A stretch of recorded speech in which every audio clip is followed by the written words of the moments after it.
Hello and welcome back to the Tim Wallace podcast. In a previous episode, we touched upon topics such as how he started his successful business, along with how he first fell in love with photography, and how he taught himself Photoshop from scratch. In this part, we will discover the impact his work has had on the industry, along with talking to Tim about how to capture that perfect photo, and we'll also find out a bit more about the man behind the camera and his personal life. But moving on from that, like you were saying about how do you create what you create, there's all sorts of tools that I think people don't realise, even just like depth of field, using different depths of field, using different lenses, using different viewpoints, composing things in different ways. I remember the first shoot I did for Jaguar. It was on the classic side for them, so it was at Browns Lane, and it was doing an E-type, and it was doing all sorts of things for their heritage thing, and it was great. But these cars needed presence. They really needed presence. So I got really low down, literally like 4 or 5 inches from the ground. And they had amazing presence in the curve. If you think of the curve of the front of an E-type as it curves away and everything else. But if you're low down, it really is accentuated and everything. I'm pretty sure I've seen the shot. I'm pretty sure I know the one you're on about. Yeah, and that's stunning. And that's what I was doing. But the thing is, no one had ever done that for Jaguar before. They'd never done that. And because it was on the heritage side, it didn't fall under the new car stuff. So because it wasn't new car stuff, it didn't fall under Jaguar Land Rover guidelines, of which there are significant guidelines. Like, you can't shoot under this height, you can't use less than that focal length. So you were free to do whatever you wanted in a way, because you didn't have to adhere to the guidelines, the branding guidelines.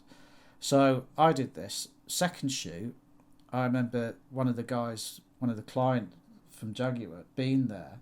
And he came up to me and introduced himself, and he was like, "Oh, you're bigger than I thought. Your stuff was like so low down." And he was like laughing and joking. He said, "We've never had stuff shot that low down before," but it was great. It worked. So it sort of changed a few things. It's like when I started shooting very early on, when a car was static, someone had always told me that, and I'd looked at advertising and everything and stuff that was out there, and the wheels were always straight. They're always straight. I thought, I don't like that. I really don't like it, because it just looks like it's planted. But if I turn the wheels in at the front, it looks like it's either just arrived or it's just about to leave. I just think it changes the dynamic of it. And I did it, and the first 2 clients I did it for, they were like, "Ooh, don't know about this. You can't really do that." And I'm like, "But why? Why can't?" Such a simple tweak as well. No, why can't you do that? And they're like, "Well, we've never done that before, but we do like it, so we'll run with it." And I think I was one of the first people doing what I do to turn the wheels in, and that was like 11 years ago.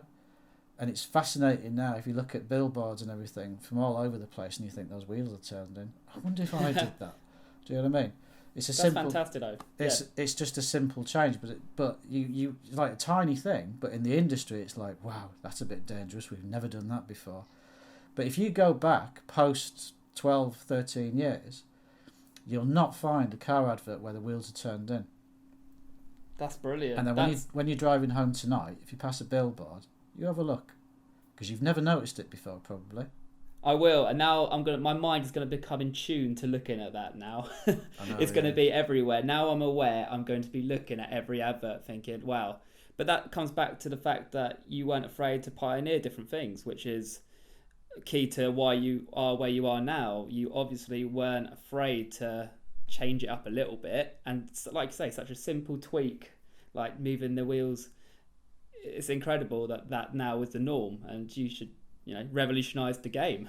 I wouldn't say it's the norm, and I wouldn't say I've revolutionised it, because that would be a little bit too extreme. But what I would say is that maybe there was a lot of guys out there who thought that looks better, and I was just the one that put it on the table, and it got passed, and they were like, "Great, we can all do it now." Do you know what I mean? I don't know. Yeah. I wouldn't big myself up too much. I never do that. I always keep my feet firmly on the ground. That's it.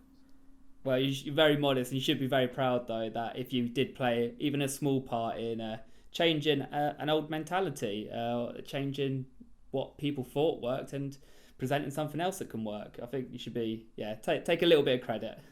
I think it's a good thing if you do that, because somebody stood on a stage many years ago and said, this is an Apple phone, and look where we went with that. Do you know what I mean? Yeah. Well, crazy, isn't it? I mean, taking over the world they have. So I guess the next kind of question lends itself into the present day. Is there anything about being a full-time photographer which is challenging? You've touched upon a couple of challenges so far, but is there one challenge you face, whether it be with corporate partners or, like you say, getting onto location in time? What's the biggest challenge right now for you? My biggest challenge is always the diary. That's my biggest challenge for me personally. Is I've got people coming in requesting quotes. I've got people coming in requesting shoots. I've got clients that I already do stuff for requesting that we move on to do the next stage of something else, and it's dates and diary. That is my biggest challenge all the time. When I get to the location or into the studio and I start unpacking the gear, then that's the time that I relax, because that's the easy bit. It's all the bit before that's, it's like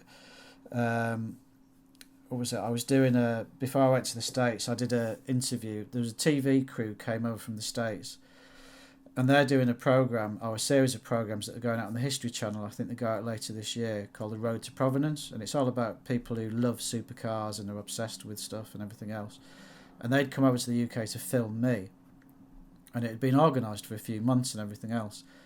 I didn't have the heart to tell them that 3 days after they were here, I had to leave and go to the States. So I probably could have saved them a journey, but we'll keep... Oh no!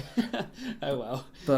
But I was doing that interview. There's no pressure because the guy on before me is Jay Leno. So there's Jay Leno, then it goes to me, and it's like, wow, don't mess this up, Tim.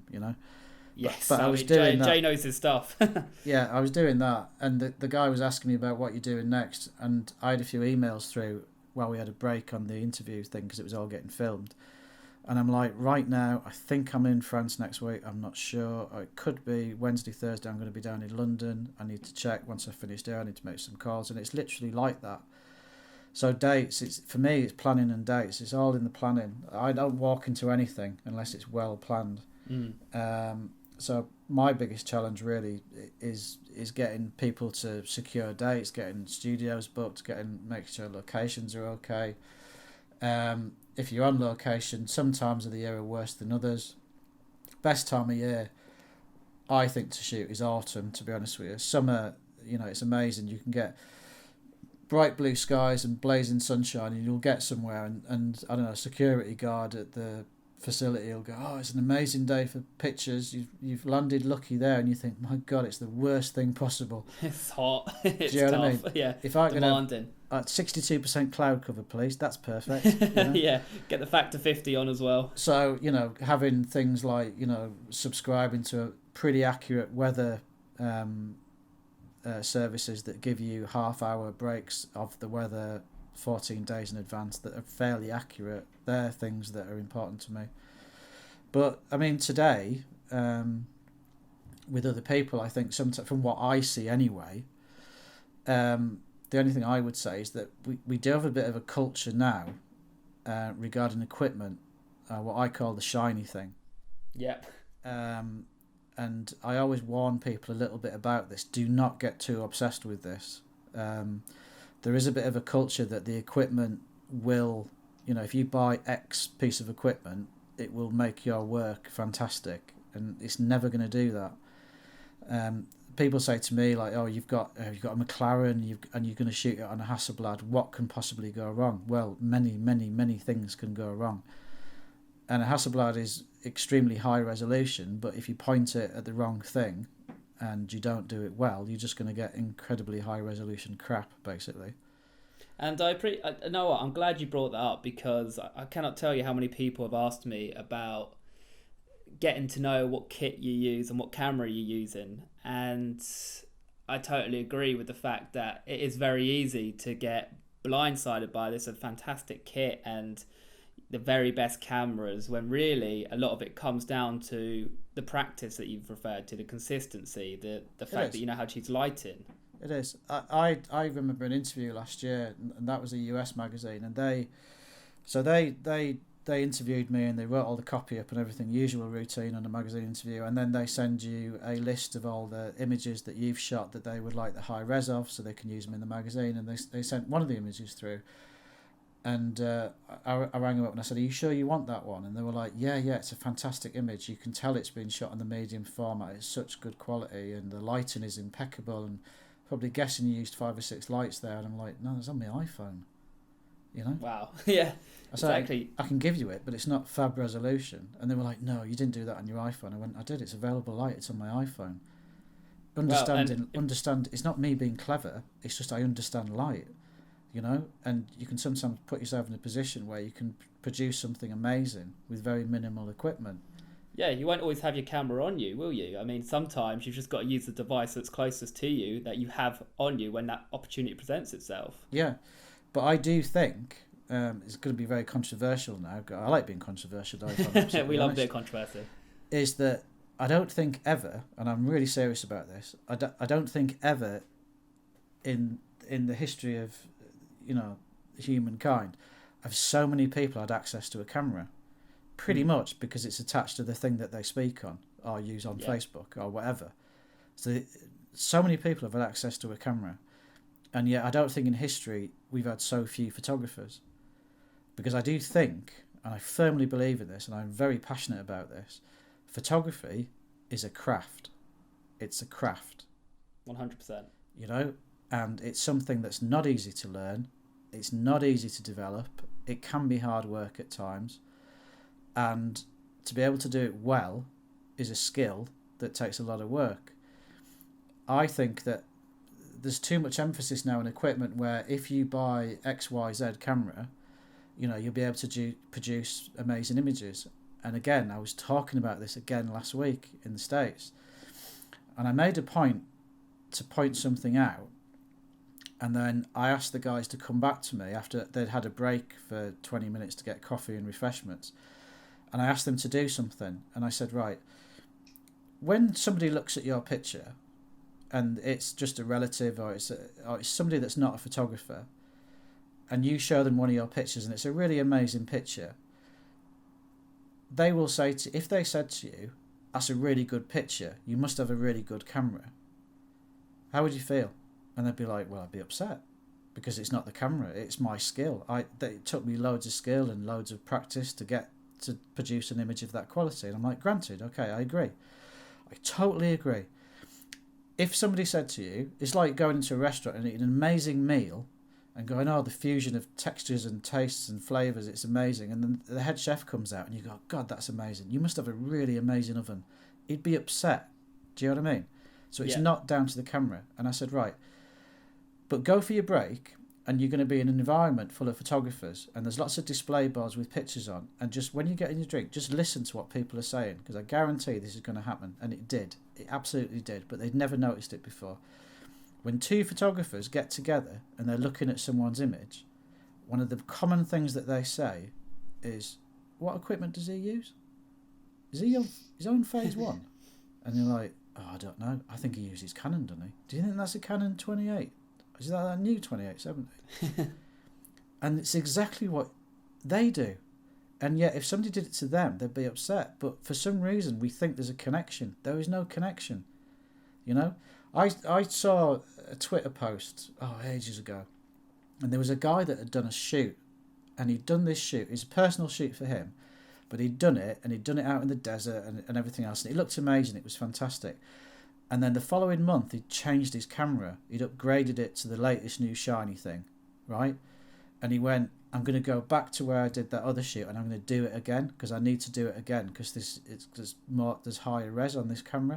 And I was like, "Why would you do it again? There's nothing wrong with what you did last time. It doesn't make any difference." Do you see what I mean? Yeah, absolutely. And again, stunning advice. There is that attitude, because if you said, "Well, unless you shot it on the whatever XYZ, it doesn't really count anymore." Think of all the amazing images that are out there that for the last 40 years. Do we just throw all those away? What, because they weren't shot on the latest whatever? It's just a tool. Some tools are sharper than others, but it's just a tool. But you've also got to bear in mind that you don't really want a tool that's too sharp if you're in the early stages. And what I mean by that is, when I went to Canada, I was 50 last year, and for my 50th, we went to Canada and we did a road trip. And we did a road trip all the way across the Rockies in Canada. And I shot the entire journey for me, so I could do a book, the memory of it, and give it to my wife. Yeah, milestone birthday, yeah. Yeah, exactly.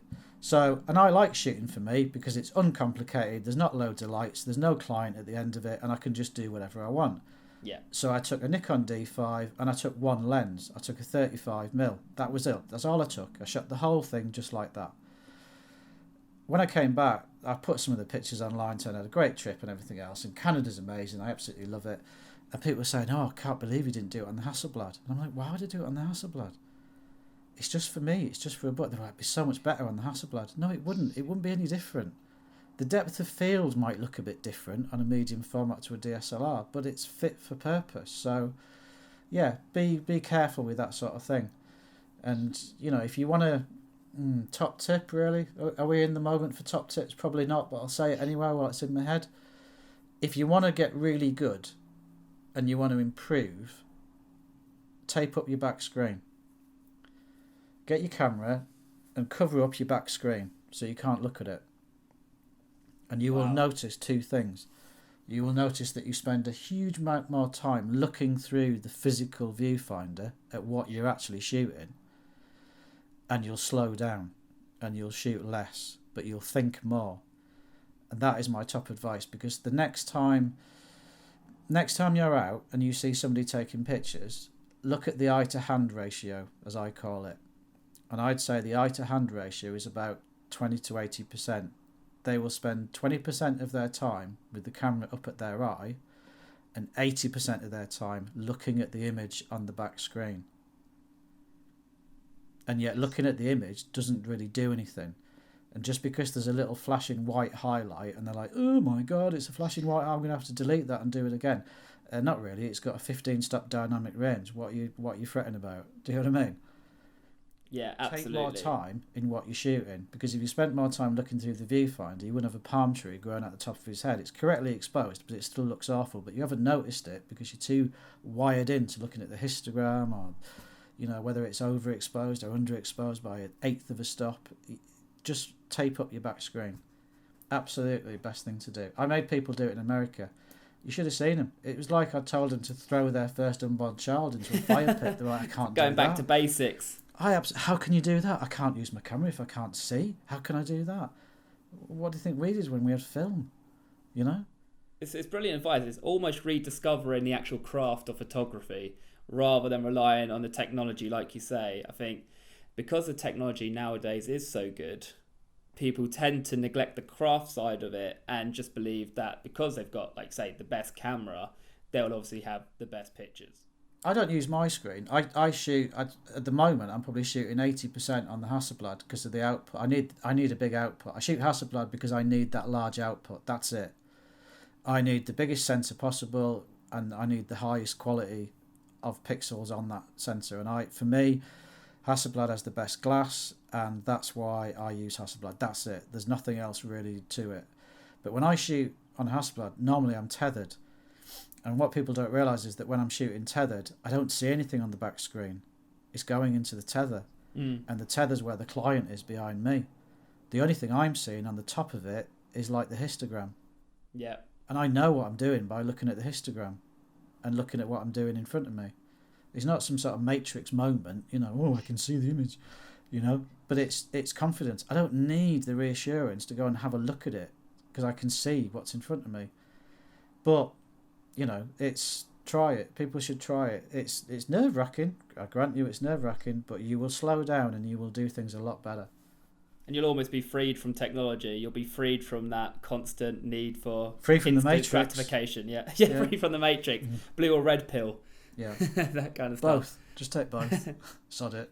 Okay, moving away slightly from what you do in your profession, it'd be nice just to get to know you a bit more, the man behind the camera. So do you have any passions away from shooting and the automotive world? Cooking. I like cooking. Cooking. Nice. I do. Yeah, so we've got two boys. Charlie's 10, Ben's 14. Oh, good ages. Awkward ages. No, they're good lads, to be honest with you. Absolutely good lads. But my wife, she has quite a big job, if you could say that, for a blue chip, and she has quite a big commute. So she commutes about an hour to work and about an hour home. So if I'm working from home, I'll cook tea. That's it. I'll cook dinner, whatever you want to call it. I'm from Yorkshire, so it's cooking tea. And I want everyone to have a good meal because I enjoy food, probably a bit too much. So I like to cook stuff, whether it's dan noodles or whether it's something else. I always cook it from scratch, and I just enjoy cooking. It's like it's getting away from everything. So I tend to make something new from somewhere in the world at least once a week. And the rest of the time we have stuff that is the kids' favourite or my wife's favourite, and so cooking, baking bread, stuff like that. Do like drinking wine, if I'm honest. Not just chucking it down my throat. I'm quite appreciating it. I'm quite into my wine. So me and my wife were a bit foodies, really. So we went to Bruges a couple of years ago to go to a Pacific restaurant for a guy who was fairly new, working his way up the ranks. Hadn't got a star yet, a Michelin star, but he was definitely heading that way.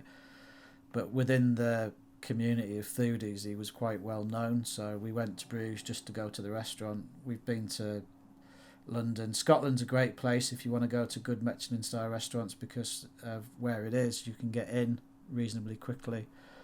But it's a whole event for us. So I'm the kind of guy who goes to a restaurant and I get pretty horrified if I get a £150 bottle of wine and it's not decanted, because I decant them at home.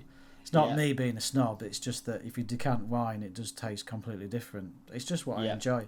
It's got to breathe a bit, hasn't it? It does have to breathe a bit. Wine etiquette.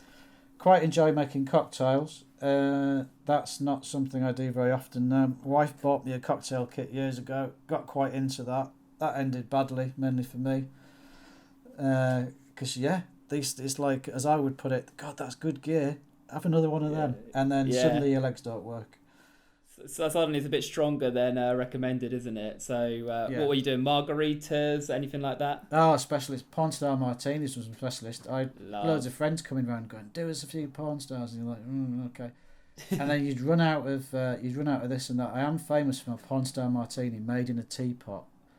I invented that. And we got an exclusive here. It's a big thing in Scotland now. When we did that, we stayed in Scotland. We had loads of friends around for a party, and we ended up making porn star martinis in a teapot, which went down well, very well, if I remember rightly. I can't remember much of that night for some reason. Yeah, well, who knows why? Yeah, you're being resourceful at least. Yeah.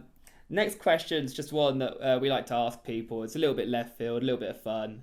Did you have any heroes growing up? They can be fictional or a real life personality. If I'm totally honest, my father, my dad. Nice. My dad's always been my hero. My dad passed away 2 weeks before I started my business. Oh, I'm sorry to hear that. No, it's fine. My dad specifically was my hero. He was a complete gentleman. Everyone got on with him. The day of his funeral in York, because obviously I'm from York, I remember we allocated for about 200 people to come to the funeral, and we had close to 800 just turn up from all over the place. He was just he was a gentleman, and I try to be the same, always be honest, truthful, pay it forward. I'm a big believer in karma, doing the right thing, always doing good things for people even if there's nothing in it for you. Sounds corny, but I absolutely do think it feeds your soul. Yeah. I try and bring up the boys to be exactly the same, our boys. I remember when I left the networks at Virgin, my dad said, are you going to end up moving down to London and then being a contractor on networks then? I was like, no, I'm not living in London, Dad. I said, I'm actually going to start a business as a commercial photographer. And my dad, being a true Yorkshireman and being down to earth and honest like me, he just went, it's not really a proper job, Tim, is it? And I'm like, it'll be okay. He's like, I don't know, if you say so. But it made me laugh. Aside that, I guess my wife. Again, predictable in a way, but I mean it absolutely honestly. No, but wonderful, yeah, absolutely. My wife has been sort of centre of my world for 26 years, and we've overcome so many problems together. And she has her job, which, as I say, can be quite stressful. It's quite high up in what she does, and I will help her with that sometimes. And I've got stresses in my job, and she will help me with this. And I think it's important, really, when you start out doing something like what I'm doing, in the early days, it is really important to have strong people around you.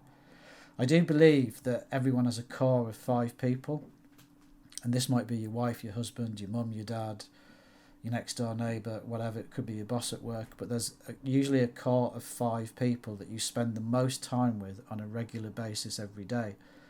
These 5 people, their attitudes, and everything that makes them who they are, that will influence you no matter what you try and do or think. So be very careful about who your core 5 people are, because if there's somebody in there that's very negative and you just spend a lot of time with them, that will rub off on you. You know, you need a strong core around you, because there are going to be times when you're literally going to think, I don't know if I can carry on with this, and you're going to get demotivated, and that's when your core comes in to pick you up and sort of crack on, really. That's a really nice way to look at it, and it's wonderful to hear you've been supporting each other for 26 years. Congratulations on that. That's that's over half your life.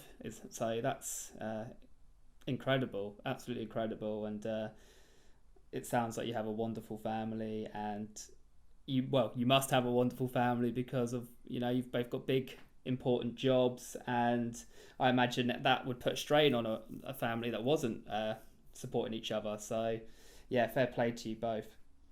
It's a juggling act, but you get through it. Parents, that's what parenting's all about. Well, I'm going to be learning about that soon, later this year, so maybe I'll come to you for some parental advice. Best advice, drink wine. Drink wine. Drink wine. Okay. Put them to bed, drink wine. That's it. It's what we all do. It's not a big secret, really. Okay, I'm going to be starting that then. I'll say I've got advice of someone who's got expertise in this kind of field. Yeah. Okay, so we'll move back to a bit more of industry type questions now. Just wanted to ask those questions and get to know you a bit more. So you have been recognised with some, prestigious awards: UK Motor Photographer of the Year and Advertising Photographer of the Year, to name but just a few.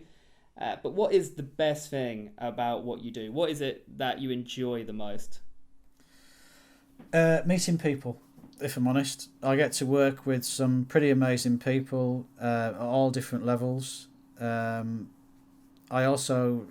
thing is for me that it's like, if I step in studio for a big client, I wouldn't make a beeline straight for the client if I've never met them before and speak to the marketing director and try and bridge a relationship with him straight away and everything like that. It's important for me that I know the security guard, that I know the guys that clean the cars, that I know all the other people behind the scenes, because they're the people that they're the ones that really matter to me.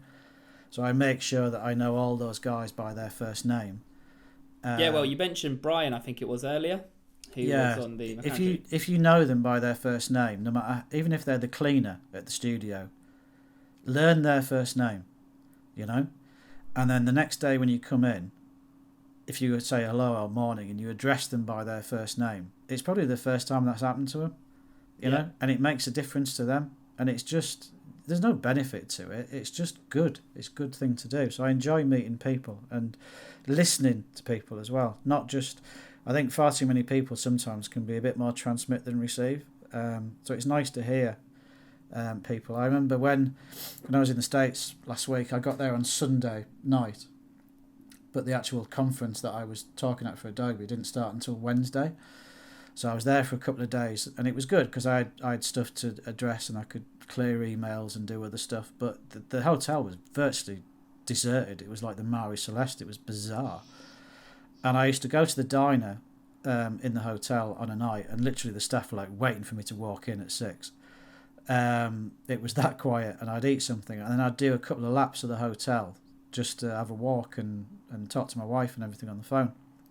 And there was a guy, Miguel, and he was one of the guys who was a cleaner at the hotel, and he was struggling to pick up some boards and carry them onto an escalator. And I just said, "Do you want a hand?" And he's like, "What?" I'm like, "Do you want a hand?" And he's like, "Are you a guest?" I'm like, "Yeah." He went, "You can't do that." I went, "I can do whatever I like. I'm a guest." Yeah, exactly. Yeah. So I gave him a hand carrying this stuff up and got talking to him, and his wife's Maria, and they've just had a baby, and he's looking tired because they've just had a baby and he's not sleeping. And it's just nice. And then I used to say hello to him. And I remember when the conference started, he walked past, and I was talking to one of the head people from Adobe, and I said, "Oh, hi, Miguel, you all right? How's Maria? Did the baby sleep last night? Probably not. It's going to come. It'll happen. Give it a few months." And the Adobe person was like, "Do you know him?" And I'm like, "Yeah, he's a cleaner." "Oh." And you could see the shocked look on their face. I'm like, "But he's a person. Do you know what I mean?" Yeah, just making his money and providing for his family. And now he's my friend. So, there you go. Suck it up. That's fantastic. So, I love that. There's the meeting people. I enjoy being in impossible situations as well when I'm shooting. I don't enjoy it at the time, but deep down inside I do, because I believe that if you work in your comfort zone all the time, you don't really ever learn anything. I want to be in my comfort zone sometimes, don't get me wrong, I'm not going to lie. There's sometimes when I think, God, let me just do this because I know exactly what I'm doing. But there's times when I want to be absolutely outside it. It's uncomfortable. If it wasn't uncomfortable, then it wouldn't be outside. But that's good. I enjoy writing invoices. I love doing that. I absolutely. I enjoy it even more when they get paid. That's great. I love that bit. And sometimes, if I'm honest, see where we live in a 3-story townhouse, so it's quite a big house. And in the middle floor, it's half of the middle floor is basically the office where I'm sat at the moment. So it's quite a nice, massive office, if I'm honest. So I'm very lucky that we've done that. And sometimes if it's quiet, because when I'm in the office working, I don't have the radio on. As far as I'm concerned, even though I'm at home, I'm at work, so I'm pretty. I restrict myself quite a lot like that. You've got to be quite determined, and you've got to be, you need to have quite a lot of focus to do that. So sometimes when it's quiet, I'll just look back and I'll sort of sit back in the chair and look out the window and look at what's hanging around the desk, and I'll just think, yeah, I made this. There's a sign that's right near my desk that's got the Ambient Life logo on it, which is on the wall, and it's sort of a glass sheet with chrome letters that make up the Ambient Life. And I think, yeah, I made that. I made it happen. Then I think of my dad and laugh when I think about him saying, it's not a proper job, is it? And yeah, it's just good to just sit back and reflect. Not too much, but now and again, just sit back and think, yeah, I'm doing okay. Take stock of the situation and just appreciate the journey you've been on, how it began from humble beginnings, and just take a moment just to, like say, acknowledge, wow, this is incredible. I'm literally doing what I want to do. I'm my own boss, and I work for some pretty kick-ass brands. Yeah, I mean, in relation to the awards, the only thing I would say about that, which is not really controversial, but awards are great, but I wouldn't take them too seriously. Awards really are only a tool that adds confidence to your clients. So them sort of mid-bracket clients and people like that, well, some of the upper level blue tips maybe if the award is won for something that's within their brand. But what you're doing really is adding provenance. You're adding confidence and you're adding provenance to who you are. That's what awards are. I mean, that some people would probably very strongly disagree with what I've just said there, but it's recognition for your work, and that's fantastic. Precisely, yeah. Recognition from an external source as well. It's recognition, but trusted. From a business... You see, I think of everything as a business tool. That's the difference. It's probably worth trying to explain that very, very briefly. Mm-hmm. Photographers are creatives. Creatives basically are the worst business people you can get because they're emotional. They either 1 minute love their work or the next minute they hate the same work and then they love it again. We all suffer from OCD because that's a creative strain. Yeah. But they don't make good business people because good business people are all about risk, revenue, cost, and that sort of thing. So in a way, to be good at doing this, you've almost got to be a psychopath. You've got to split yourself between the creative brain and the business brain. You might get offered a job somewhere to do something and it's not going to pay very much or it's badly organised and you think, the creative brain is going, oh, good, I get to shoot this amazing whatever it is. Mm-hmm. The businessman is going, no, it's going to cost X amount. It's not going to be worth it. Revenue's not going to be there. Can we benefit from it? Yes, no, whatever. It's two different things, really. So the recognition is good, and that's great. The recognition feeds the likes, the likes and the hearts and all the bits that plug into the creative brain. But the businessman looks at an award and thinks, is that a marketing opportunity? Yeah. Do you see what I mean? It sounds like you do have to separate yourself from the creative side and the business. It does sound like you need to be business savvy. So for me, winning the UK motor industry photographer of the year, benefit, massive benefit. Bit of Aston Martin work wins it. Aston Martin. I was in Germany. The awards night was in a hotel in London. I was in Germany doing a shoot, so Aston Martin sent somebody to the awards to pick up the award for me. So they loved it. Do you know what I mean? Bit of marketing for them. Everyone's happy. I'm busy doing what I'm doing. I don't have to rent a tux for the night. It's all good. But if I won, I don't know, the Moscow whatever landscape awards, would it really be a benefit? Not really. No. So it's probably keeping your feet on the ground again, really, to be honest with you. It's good advice again to just you've reaffirmed the point you made earlier that the reason so many of these photography new businesses do go bust is because people aren't they're not having a consideration for that professional side, the business side, the money side, where you have to pay bills, you have to do your taxes, and you have to go for only jobs that are right. Yeah, absolutely. So this one might be a controversial question. I'm not sure, and I don't want to, lose you business from one of your car brands that you do work for. But you've obviously shot a lot of cars, and we just want to know: do you have a favourite car? And if you do, have you had the privilege to shoot that model? It's a question I get asked a lot, obviously. Yeah. I would say Lamborghini Miura.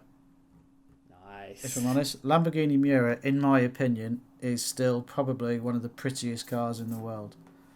It was arguably probably the world's first proper supercar, and still looks stunning today. I just love it. I just love the shape of it, the design of it. It's simple, it's elegant, it's amazing. I would say a Lamborghini Miura is by far probably my favourite car. I've never shot one. Never had a reason to shoot one. One day I would quite actually like to retire and buy one, and I'll make sure that tries to happen, and I will get it in the lime green because I think that's stunning. Yes. Sounds awful, but it's stunning. That's it. That's really my favourite car. If you're going to get a Lamborghini, you have to go all out. You can't get a boring colour. I mean, the whole point of a Lamborghini is it's vibrant, it pops. You notice it when it goes past you. Yeah, but a Miura is quite a classic car, and I mean, I've driven my fair share of Aventadors and Murcielagos, and I've even driven a Countach once, which is proper. That is a proper Lamborghini. You get in that, you start the engine, and it just might as well pop a sign up going, wow. I'm going to try and kill you now. Yeah. Well, I actually have done a Murcielago on a track day, and for me it was how close the pedals are to each other. I was almost hitting when I was trying to hit the brake, I was still on the throttle at times. It was so close, and they're slightly left-sided, so it doesn't feel natural when you go in the car. I know. So for me, I was like, oh my god, I'm glad I got the instructor with me, because I'm gonna hit the throttle when I'm going around a turn instead of the brake. So I'll tell you a true story now, very quickly while I remember it. There was I'm not going to get into who it was or exactly what it was because I don't want to land myself in trouble. But there was a Ferrari, and it was a Le Mans Ferrari, and it was round about the 1950s, shall we say. And I had to shoot it on a location quickly, and I drove it to the other side of this village where I was going to shoot it. And it was literally me and a couple of other guys. And I said, look, you get the gear, I'll drive this, and then meet me the other side. Halfway through the village, for the very reason that you've just said, I got the throttle stuck down. Yeah. Right? So the throttle was stuck down, and I had a pair of, because I'm shooting on location, I had a pair of like hiking boots on, and it got wedged totally, and it's on full down throttle.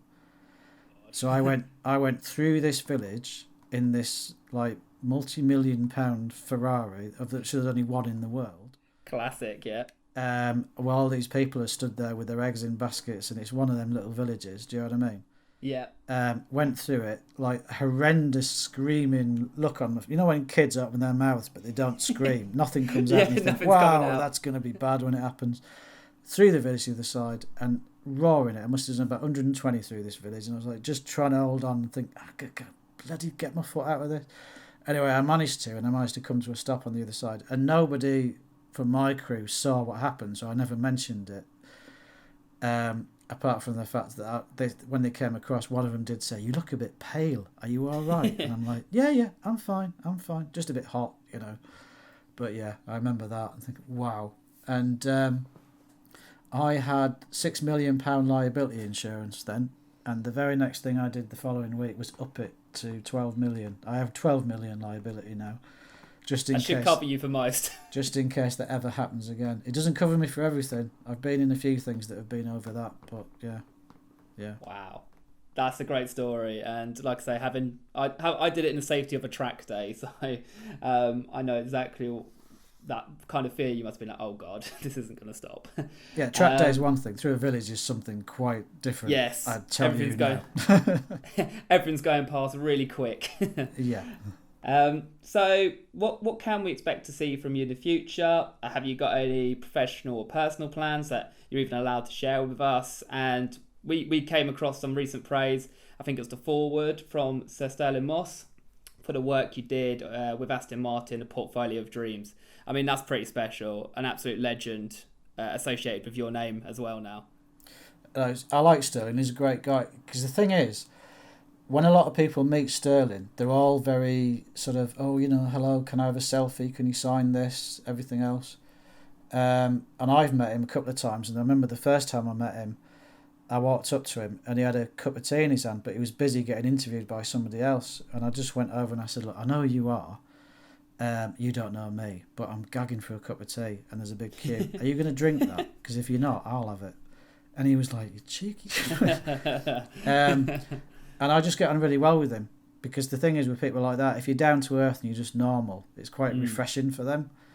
So, so when we did the book, we just fired him a communication and spoke to him and just said, look, do you want to write the foreword for this? Because that'd be fab. You know, it'd be nice if you did it, to be honest. And he was like, yeah, sure, no worries. So, yeah, that was great. Stuff happening in the future. I'm in Switzerland next week doing some stuff. I'll be there a couple of days, come back, and then literally I've got to head south, and I'll be looking at a considerable amount of time till the end of the month, getting locked away behind closed doors, doing the third McLaren brochure, which will be the Super Series, which hopefully should go really well. Well, I'll make sure it does go well. Yeah, can't wait to see it. 2 cars to shoot. The MSO brochure was a very dark, metallic, almost gunmetal grey, which is full of carbon fibre and is very difficult to shoot. You shoot a dark coloured car coming out of the darkness, full of carbon fibre in studio. It's about as tough as it gets. This time, I can't get into what we're shooting, but I can say that one's slightly off-white and one's like a very deep metallic turquoise. So that's like, wow, this is going to be substantially easier this time. So we'll be doing that. So my entire focus will be on that, to be honest with you.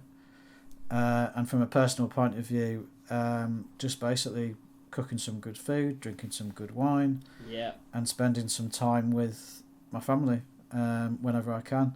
One of the things that I do through the year, which is probably, it's a pertinent thing to mention really when you consider who you guys are, is that I honestly don't believe that people print enough.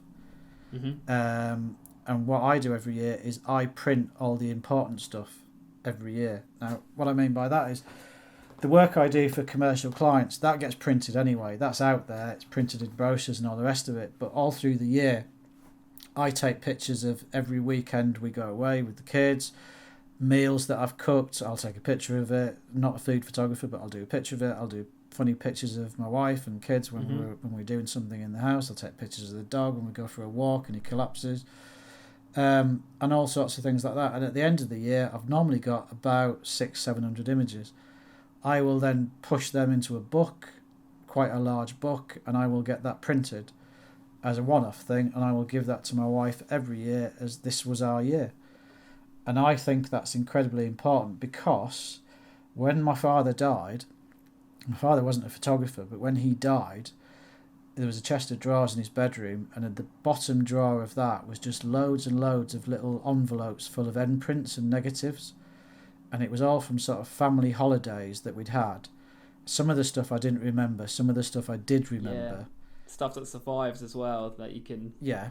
Now, there was all sorts of other stuff that showed him and my mum before the kids. And there was shots of him in Blackpool attending ballroom dancing competitions with a number on his back. And I'm like, I didn't even know he did this. Do you know what I mean? I had no idea he did this. Cycling holidays in Germany. I didn't know he did that. I didn't know he'd cycled to Germany, for God's sake. Now, that's all great, but I did think, what if this was propelled 50 years forward and all that was sat in his bedroom was a computer on the side that I couldn't get into because of the password or whatever, or an iPhone that I couldn't get into for a password? All that stuff would have been lost. We'd never have it. Do you know what I mean? So I do honestly think that possibly the generation that we're in now will leave the least amount of photographic reference to what we were all about, because it's all in the iCloud on an iPhone behind a password that can't be put in by somebody else. It's on a drive in a computer that may well get binned or scrapped or whatever. It's important to print. You know, if it's important to you, print it. That's exactly the angle we come at. I mean, we're trying to make it as simple as possible for people to transfer their phone pictures to a print and get it framed and like immortalize their favorite images. I think for us, that's been the crucial focus of just trying to find a way to make it easy for people to get their images and, you know, take the stress out of it. And like you say, people in years to come might not be able to find them kind of that treasure trove of memories that you found in your dad's drawer, that kind of stuff. It's crucial. It is crucial. I mean, I'm not sorry about printing all your commercial work. That's going to be out there anyway, all over the place, hopefully. But the stuff that matters to you, you know, the family stuff and all the rest of it, then, you know, get it printed because, you know, don't leave it on your iPhone. Those really important memory. I think that's really good advice as well.